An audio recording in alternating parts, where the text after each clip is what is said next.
My wife Emma and I had been planning our honeymoon for almost a year. We didn't want anything too simple. We wanted a place that felt romantic, exciting, and a little unforgettable. After saving for months, we finally booked a beautiful hotel in Las Vegas. It was one of those hotels with bright golden lights, a huge lobby, expensive-looking floors, and staff members who smiled at you before you even reached the front desk. When we checked in, everything felt perfect. Emma was holding my hand the whole time, smiling like a child. I remember thinking this was exactly how a honeymoon should begin. The receptionist gave us our key card and said, "You're going to love the suite. It has one of our best views." We took the elevator up to the 21st floor. The hallway was quiet. Soft music was playing somewhere through hidden speakers, and the carpet looked brand new. When we reached our room, I opened the door and let Emma walk in first. At first, she gasped. The room really was beautiful. There was a huge king-sized bed, a glass table, a small sofa, a large bathroom, and a window that looked out over the city lights. For a few seconds, we just stood there, taking it all in. Then Emma's smile slowly disappeared. She looked at me and said, "Do you smell that?" I stopped and breathed in. At first, I didn't notice anything, but then it hit me. There was a bad smell in the room. It wasn't like cigarette smoke or old food. It was deeper than that. It smelled rotten, like something had been wet for too long and then left inside a closed room. I walked toward the bathroom, thinking maybe it was coming from the drain. The smell wasn't stronger there. Emma checked near the trash bin. Nothing. I opened the closet. Nothing inside except extra pillows and hangers. The smell seemed to be everywhere, but nowhere at the same time. I called the front desk. A woman answered politely, and I explained that our room had a terrible odor. She apologized right away and said she would send housekeeping. About 15 minutes later, 2 maids came to the room with cleaning supplies. They were very kind and seemed embarrassed. They changed the sheets, sprayed air freshener, cleaned the bathroom, emptied the small trash bin, and wiped down the counters. For a while, the room smelled better. Emma and I decided not to let it ruin the first day of our honeymoon. We changed clothes and went out to eat. We spent the next few hours walking around, taking pictures, watching the lights, and trying to enjoy ourselves. By the time we returned to the hotel, it was almost midnight. The second I opened the room door, the smell came back even stronger. Emma covered her nose. "Oh my God," she said, "it's worse." I was tired, frustrated, and starting to feel sick from it. I called the front desk again and asked to speak to the manager. A few minutes later, the manager himself came to our room. He stepped inside, paused for a moment, and I could tell by his face that he smelled it too. He apologized over and over. I asked if we could move to another suite. He looked genuinely sorry and said, "I wish I could, sir, but we are completely booked tonight. There's a large convention in town and every room is occupied." I asked if they could put us in another hotel. He said he would check. For the next 20 minutes, we sat in the lobby while he made phone calls. He called several hotels nearby, but every single one was full. Finally, he came back and said, "I'm very sorry.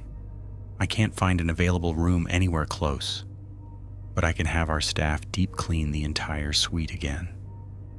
Please allow us to cover dinner for you tomorrow as an apology." We were upset, but we didn't really have many options. Emma whispered to me, "Maybe we should just sleep tonight and leave tomorrow." I nodded, even though I didn't like the idea. His staff went back into the room. This time they cleaned everything.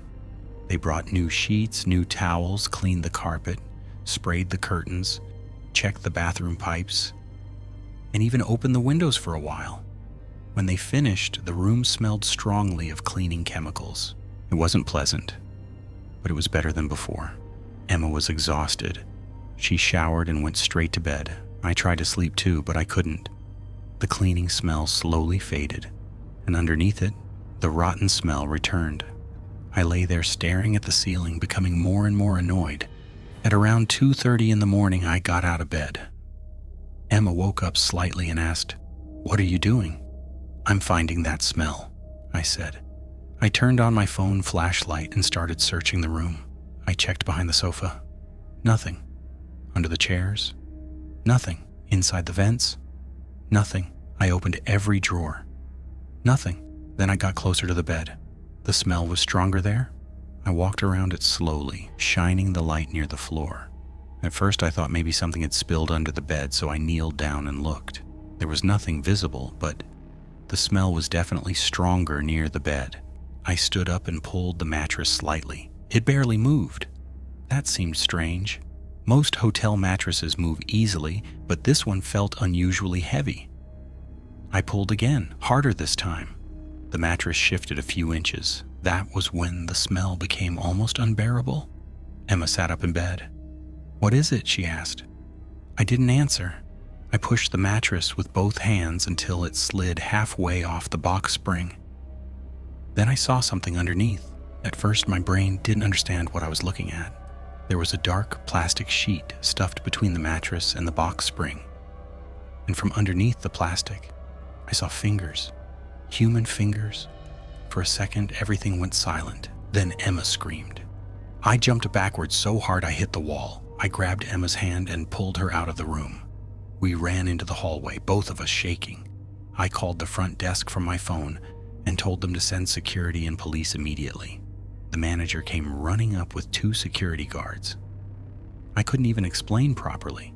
I just pointed at the room and said, "Under the bed." When security moved the mattress completely, one of them turned away and almost threw up. There was a body hidden inside the bed frame. A young woman wrapped in plastic. The police arrived soon after and sealed off the entire floor. Emma and I were taken downstairs and questioned for hours. Later, one officer told us that the woman had been missing for days.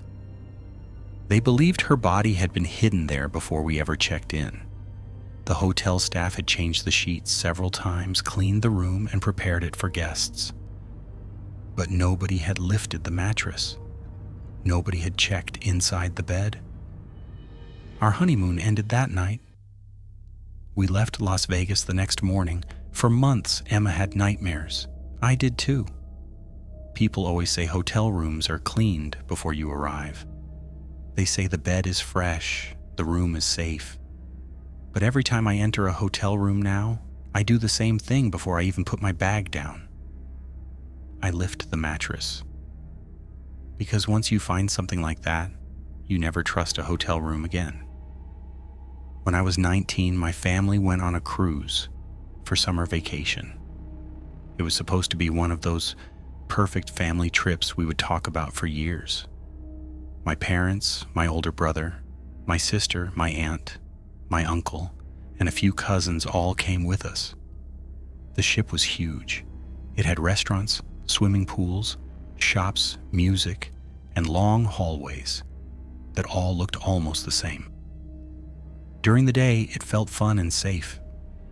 There were families everywhere, kids running around and staff members smiling at every corner. But at night, the ship felt different. The lights were dimmer. The hallways were quieter. And sometimes when you walked alone, you could hear the low sound of the ocean outside, even through the walls. On the second night, my older brother and I went to one of the entertainment areas.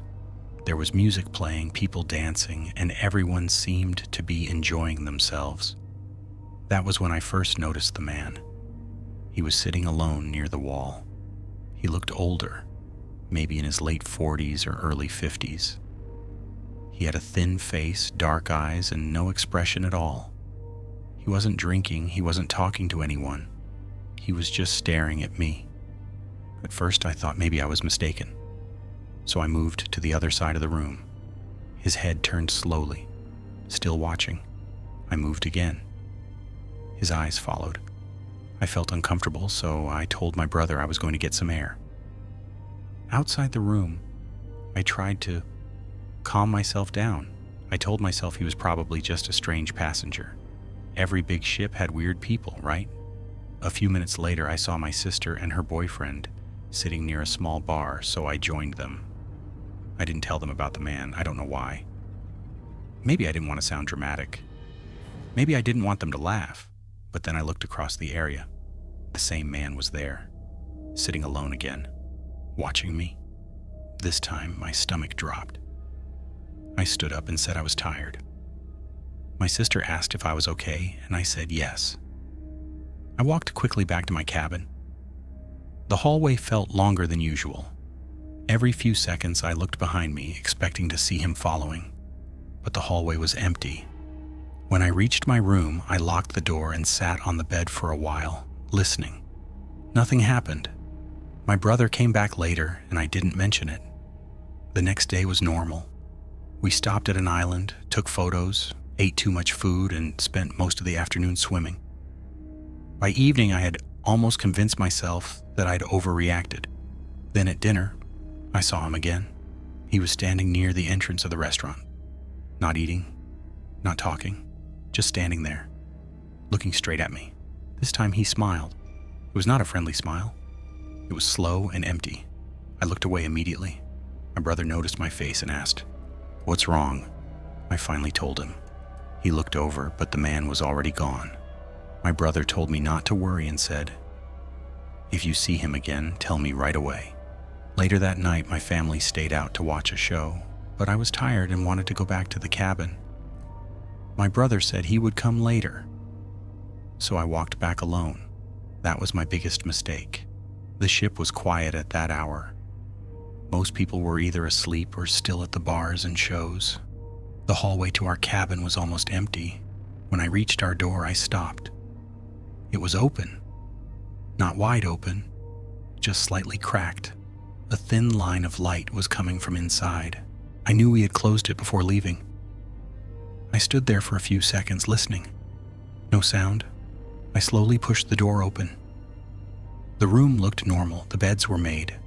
Our bags were still in the corner. Nothing seemed missing. I checked the bathroom. Empty. I checked the small closet. Empty. I felt stupid for being scared. I thought maybe my brother had come back earlier and left again, so I shut the door, locked it, and went to sleep. Sometime later, I woke up in complete darkness. At first, I didn't know why. Then I felt something touch my cheek. It was soft, slow, like fingers brushing against my face. I thought it was my brother messing with me. I pushed the hand away and whispered, "Stop." Then I heard breathing. Not from the other bed, right beside me. My eyes opened. A dark figure was standing next to my bed. For 1 second, I couldn't move. My brain refused to understand what I was seeing. Then the figure leaned closer. It was him, the man from the ship. I screamed louder than I'd ever screamed in my life. My brother woke up instantly and turned on the lamp. The man stepped back, but before he could run, my brother jumped out of bed and tackled him. They both crashed into the small table, knocking everything onto the floor. I grabbed the lamp and hit the man with it as hard as I could. He shouted and tried to reach into his jacket. My brother pinned his arm down. I screamed again and again until people in the hallway started banging on our door. A few seconds later, my parents arrived with security. The man was dragged out of our room. When security searched him, they found gloves, rope, tape, and a stolen key card. That was the part that scared me the most. He had a key. He didn't break in. He opened the door like he belonged there. The cruise staff moved my family to another section of the ship for the rest of the trip. The man was locked in a secure area until we reached the next port, where police took him away. Nobody ever told us exactly what he planned to do. But one officer said something to my father that I overheard. He said, Your son woke up at the right time." I never forgot that sentence. I haven't been on a cruise since. People tell me I should try again. that it was just one bad experience, but they don't understand. When you wake up in the middle of the night and see a stranger standing over your bed, you don't just forget it. You don't feel safe in locked rooms anymore. And you definitely never trust a closed door again. Because sometimes the most terrifying part isn't the stranger outside your room. It's realizing he already found a way in.